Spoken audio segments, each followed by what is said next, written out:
사도신경으로 우리 신앙을 고백하겠습니다. 나는 전능하신 아버지 하나님 천지 창조주를 믿습니다. 나는 그의 유일하신 아들 우리 주 예수 그리스도를 믿습니다.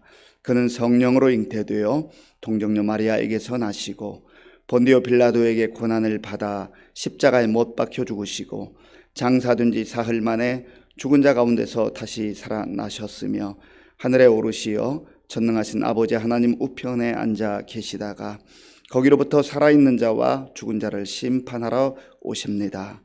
나는 성령을 믿으며 거룩한 공교회와 성도의 교제와 죄를 용서받는 것과 몸의 부활과 영생을 믿습니다. 아멘.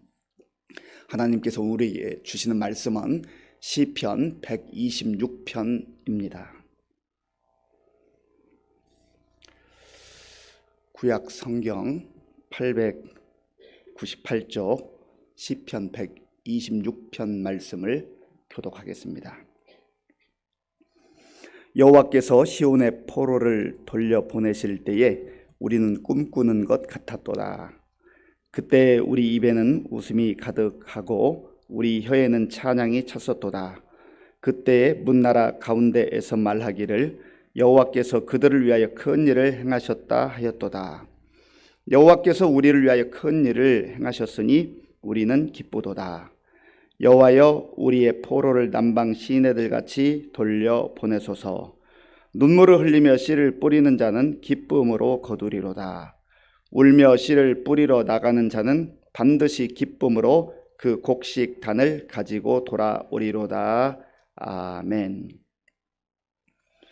시편 120편부터 134편까지는 성전에 올라가는 노래, 이런 표제어가 붙어 있습니다. 우리가 하나님께 나아갈 때 기쁨으로 찬양을 드리면서 나아가는 노래라, 그런 말입니다. 이스라엘 백성들이 하나님의 백성으로 부름을 받아서 성전에 나아가서 찬송하고 또 예배 드리는 것이 큰 기쁨이요 감격이었습니다. 그런데 오늘 본문 말씀은 특별히 이스라엘 백성들이 나라가 망해서 바벨론으로 포로로 잡혀갔습니다. 70년의 그 기나긴 세월 포로 생활을 하는 것이 얼마나 고달프고 힘들었겠습니까? 그런데 하나님께서 특별한 은혜를 베풀어 주셔서 이미 약속한 대로, 선지자들을 통해서 약속한 대로 70년이 되었을 때에 그들을 1600km가 떨어져 있는 그 머나먼 고국으로 다시 돌아올 수 있는 길을 열어주셨습니다. 바로 이러한 배경을 가지고 지금 이 시편 기자가 노래하며 기도하며 또 감사하는 그런 고백입니다. 그리고 이스라엘 백성들이 그러한 상황 가운데서 하나님 앞에 나아가 예배드린다고 하는 것, 찬송한다는 것, 얼마나 감격스러웠겠습니까? 이스라엘 백성들은 하나님께서 끊임없이 하나님의 말씀 가운데 거하면 복된 삶을 살 수 있을 것이라고, 그것이야말로 가장 잘 사는 삶이라고 말씀해 주셨지만 끊임없이 선지자들의 그 말씀을 거부하고 선지자를 통해서 주시는 하나님의 말씀을 거부하고 자기들 멋대로 살았습니다. 그래서 마침내 남쪽 유다는 BC 586년에 바벨론에게 망하고 말았습니다. 그런데 나라가 멸망하기 전 BC 605년에 1차로 바벨론 군사가 쳐들어와서 약 5만여 명의 이 포로들을 끌고 갑니다. 그러니까 참 비참한 신세로 전락한 것이죠. 그리고 역시 나라가 이제 망하기 전 BC 597년에 2차로 또 포로로 끌려가는 그러한 상황이 되었습니다. 그리고 10여 년이 흘렀을 때 나라는 완전히 멸망해버렸고 또다시 3차로 포로로 끌려가는 그러한 안타까운 상황에 빠질 수밖에 없었습니다. 포로로 끌려간 인생들이 그곳에서 이렇게 지내보니까 얼마나 고국이 그립겠어요. 그리고 그 자기 조국에 있으면서 자유롭게 성전을 올라갈 수 있고 자유롭게 예배 드릴 수 있는 그런 시절들이 있었을 것입니다. 그런데 그때는 예배드리는 것이, 찬송하는 것이 그저 한때 기쁨과 감격이 있었고 감사함이 있었지만 조금은 무덤덤하게 형식화되기도 하고 습관화되기도 한 그런 상황 가운데서 살고 있었을 것입니다. 그런데 있을 때는 잘 모르다가 그 자유를 빼앗기고 또 나라와 그 조국이 멸망당하고 멀리 포로로 끌려가서 마음껏 찬양할 수도 없고 마음껏 예배 드릴 수도 없고 또 예배 드리는 그 성전조차도 그들이 잃어버렸을 때, 야, 우리가 예배 드릴 수 있다는 것, 또 찬송할 수 있다는 것, 기도할 수 있다는 것, 함께 모여서 하나님의 백성됨을 확인할 수 있다는 것, 하나님의 은혜를 누린다는 것, 이것이 얼마나 큰 복인가를 그때 알게 되는 거예요. 우리도 그렇지 않습니까? 건강할 때는요, 내 두 다리, 두 팔이 내 마음대로 움직이는 줄 알아요. 그게 당연한 줄 아는 거죠. 그런데 사실은 내가 내 두 발로 걸어 다닐 수 있고 내 두 팔이 움직이고 마음껏 자유롭게 다닌다고 하는 것은 참 은혜 중에 은혜입니다. 그것이 복인 것을 우리가 불편해지면, 건강을 잃어버리고 나면 알게 되는 것이죠. 야, 그게 참 복이었구나. 음식도 그렇습니다. 음식도 어떤 때는 정말 우리 앞에 놓여 있는 음식에 대해서 불평하기도 하고 원망하기도 하고 왜 이거냐고 똑같은 거냐고 말할지 모르지만, 그러나 정말 배가 고픈 사람은 배가 고픈 상태에 있어 보면 음식을 먹을 수 있다는 게 얼마나 감사한지 몰라요. 사실 또 어떤 경우는 음식이 잘 차려져 있는데도 불구하고 입맛을 잃어버릴 때가 있어요. 그러면 야, 내가 이 음식의 맛을 느끼고 맛있게 먹을 수 있다는 거, 이거 참 감사한 일이구나. 어디 그것뿐이겠습니까? 함께 오손도손 살기도 하지만 때로는 티격태격 하던 그런 가족들이 이제 여러 가지 상황에 의해서 지방에 나가서 또 산다든지 어디 유학을 간다든지 이민을 간다든지 그렇게 떨어져 살게 되면 함께 살던 그 시절이 그리운 것을 우리가 기억하지 않습니까? 이스라엘 백성들이 그랬단 말이죠. 그런데 전혀 생각지 못한 꿈 같은 일이 일어나는데, 그런데 우리가 이 상황을 살펴보면 이 마지막으로 포로로 끌려갔던 세대들이 BC 586년입니다. 그리고 605년, BC 605년을 기준으로 70년이 되었을 때 이스라엘 백성들이 고국에 들어오는데 그게 BC 537년입니다. 그러면 마지막 포로로 끌려갔던 사람들을 기준으로 해도 50년이 지난 다음에 첫 번째 고국에 돌아올 수 있는 그러한 기회를 얻게 되는 것이죠. 그렇다고 한다면 실질적으로 고국을 그리워하면서 살던 그 포로 1세대들은 아마 그곳에서 거의 다 세상을 떠났을 것입니다. 그러니까 다시 고국으로 돌아온 그 세대들은 거의 대부분 포로 2세, 3세 혹은 4세 이러한 사람들이 돌아올 수밖에 없었다는 것이죠. 이들이 그 부모들로부터 또 할아버지 할머니로부터 그 조국에 대한 얘기를 들었을 때 얼마나 이스라엘이라는 백성이 특별한 백성이요, 하나님의 은혜 가운데 사는 백성이요, 하나님의 택함 받은 백성이라는 것을 들었을 거 아닙니까? 왜 우리가 이렇게 되었을까? 하나님을 잘 섬기고 하나님 말씀 가운데 거하고 순종하는 백성이 되었다고 한다면 이런 신세로 전락하지 않았을 것인데 왜 우리가 이렇게 됐을까?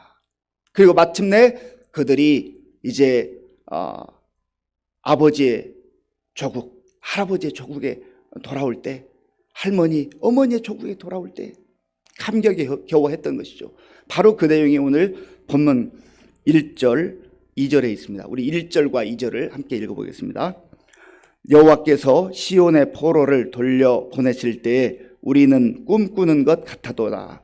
그때 우리 입에는 웃음이 가득하고 우리 혀에는 찬양이 찼었도다. 그때 뭇 나라 가운데에서 말하기를 여호와께서 그들을 위하여 큰 일을 행하셨다 하였도다. 아멘. 여호와께서 시온의 포로를 돌려보내실 때예요. 그들이 그곳에서 돈을 많이 벌고 힘을 축적해가지고 무슨 세력을 확장해가지고 그렇게 온 게 아니라는 것이죠. 전적으로 이 사람들이 자기의 조국에 돌아올 수 있었던 그것은 여호와 하나님께서 그렇게 행하셨다. 하나님께서 은혜를 베풀어 주셨다. 그래서 이 모든 것의 주체가 바로 하나님이시다라고 하는 것을 먼저 고백을 하고 있습니다. 그리고 하나님께서 베푸신 그 은혜를 맛보게 될 때 꿈꾸는 것 같았도다. 이게 정말 꿈인가 생신가? 우리가 그럴 때 있잖아요. 우리가 이 땅을 살면서 어떤 때는 내가 어쩌다가 하나님의 은혜를 덧입어서 하나님의 자녀로 하나님의 백성으로 살아가게 되었는가. 정말 꿈꾸는 것 같을 때가 있어요.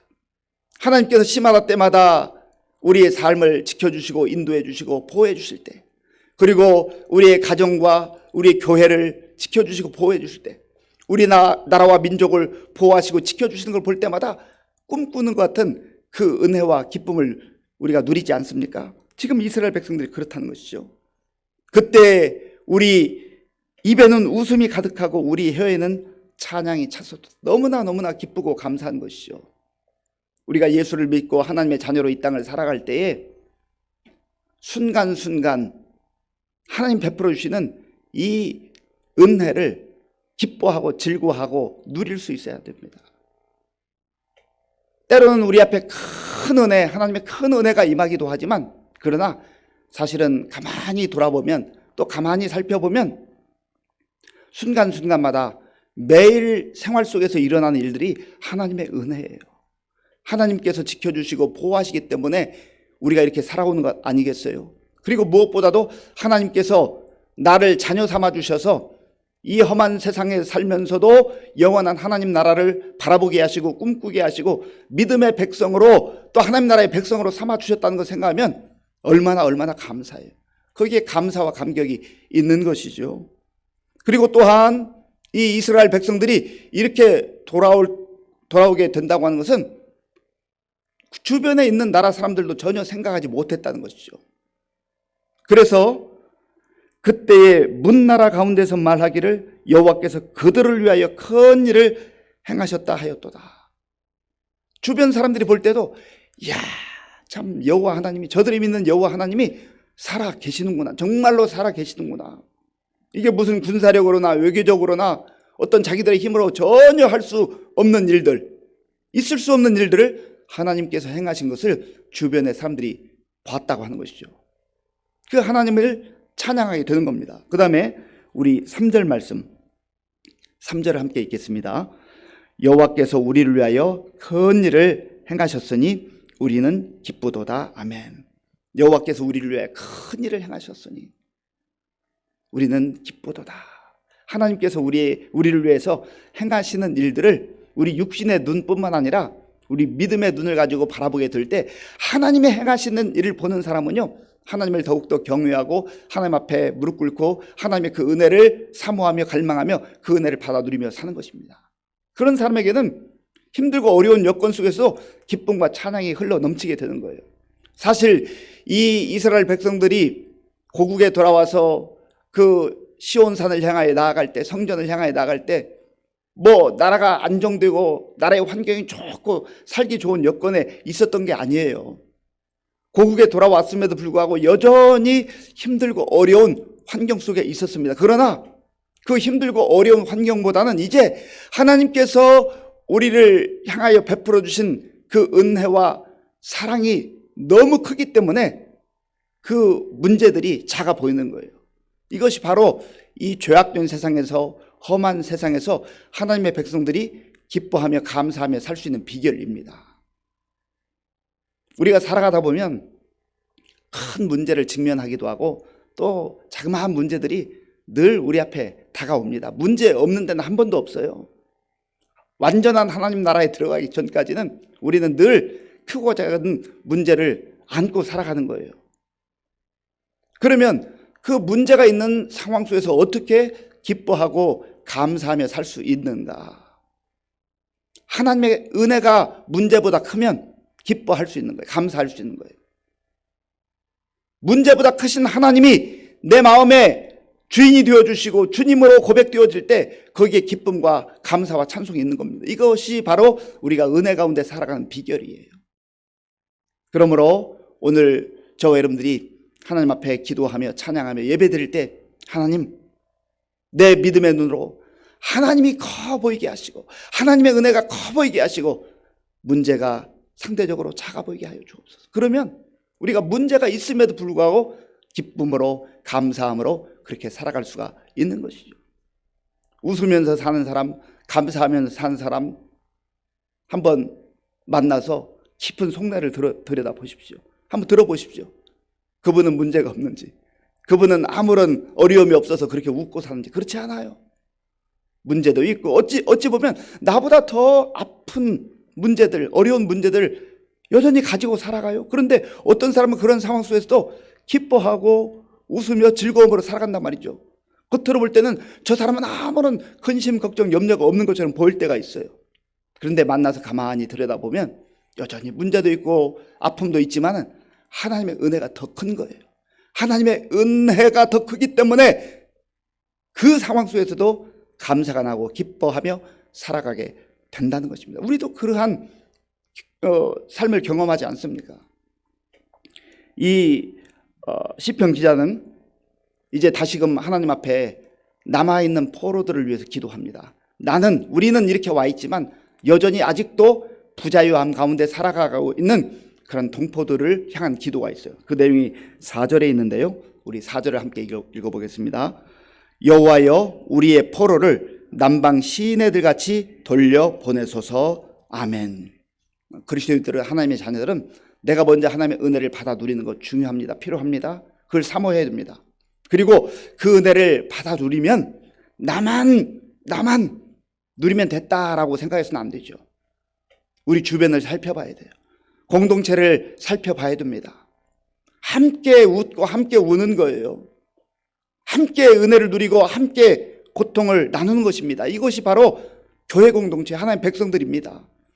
이 백성들이 이제 주의 은혜로 먼저 그 포로 생활에서 벗어나서 자유를 얻게 되었는데 저 남아있는 우리의 포로를 남방 시내들 같이 돌려보내소서. 그래서 남방 시내라고 하는 것은 지금 이스라엘 그 지형을 보면 남쪽에 네게브라고 하는 지역이 있습니다. 여기는 사막 지역인데 거기는 물이 잘 없어요. 거의 물이 없고 사막입니다. 그런데 이제 11월이나 12월 그 연말 연초가 되면은 아주 비가 강하게 내리는 때가 있는데 그때에는 마치 강물이 흘러가는 것처럼 와디라고 하는 것이 형성이 돼가지고 이제 시냇물이 흘러간다는 거예요. 그러한 일들은 사람이 하는 게 아니죠. 하나님께서 하시는 일이죠. 그런 것처럼 그 시냇물, 남방의 시냇물이 흘러가게 하는 것처럼 우리의 포로를 돌려보내 주시기를 원합니다. 이 말은 하나님, 우리의 힘으로 할 수 없습니다.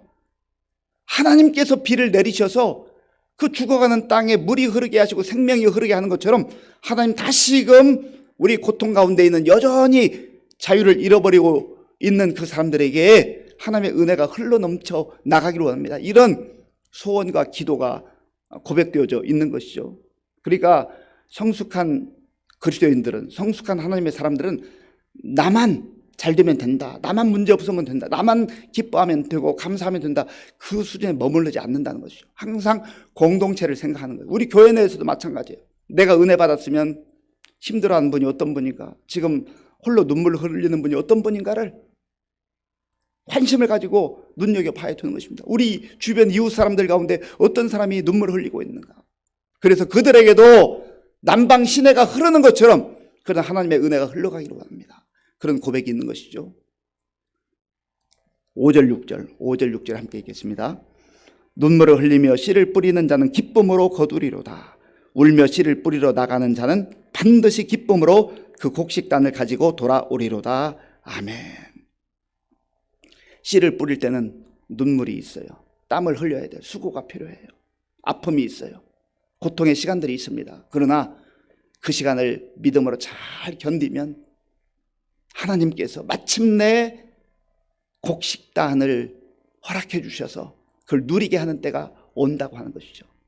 그러니까 하나님의 은혜를 받았다 해서 그 다음에 아무런 어려움이 없다, 나는 이제 꽃길만 걷는다, 그런 인생은 없다니까요. 성경에서 그러한 하나님의 자녀로서의 삶을 말하지 않습니다. 늘 십자가를 짊어지고 주께서 따라오라 말씀하셨어요.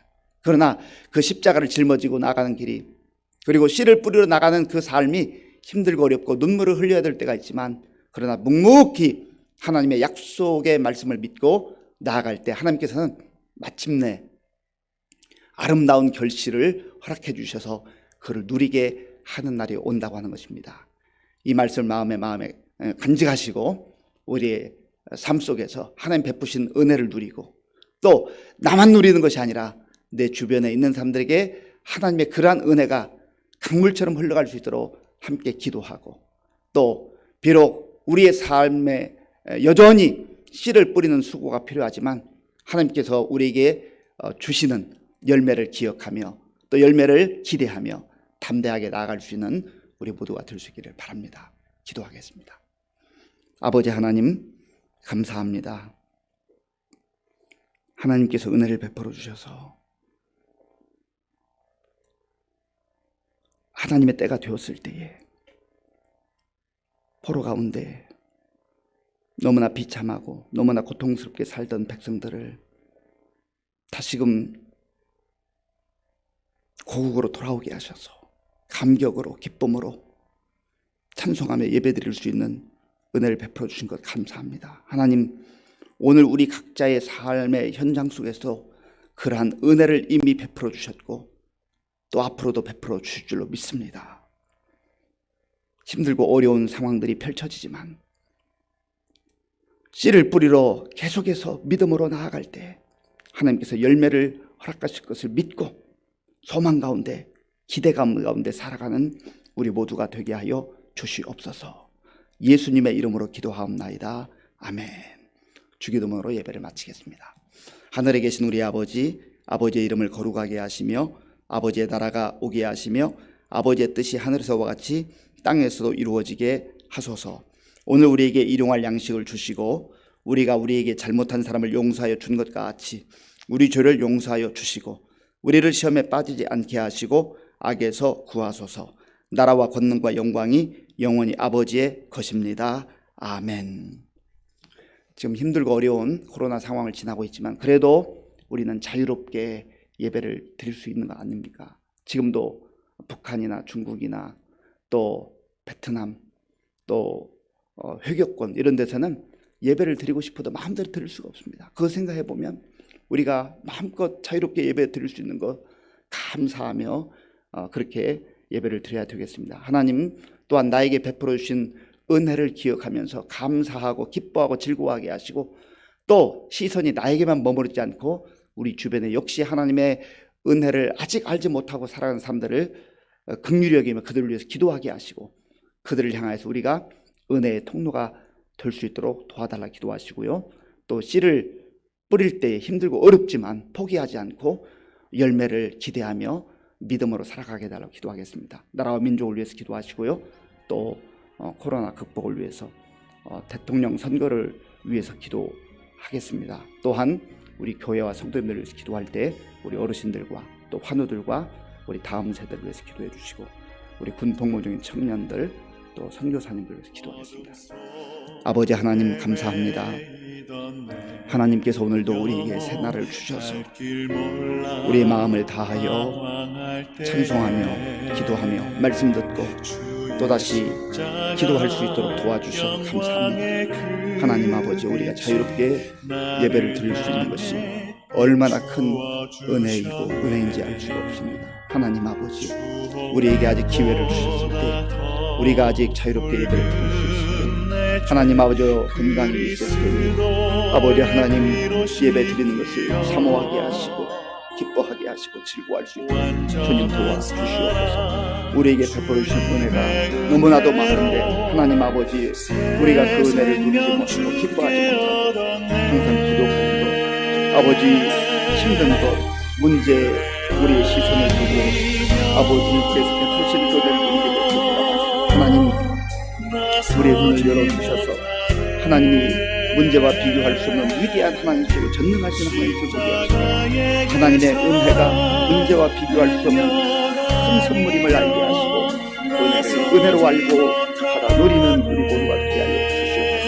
하나님 그리하여서 문제와 어려움이 있음에도 불구하고 하나님께서 나와 함께 하시고 우리와 함께 하시며 우리에게 살 길을 열어주시는 하나님이신 것을 우리가 말씀을 통해서 확인하고 우리의 삶을 통해서 확인하는 것인데 날마다 기뻐 기뻐하며 감사하며 살아가는 우리 모든 성도들 될수 있도록 주님 도와주시옵소서.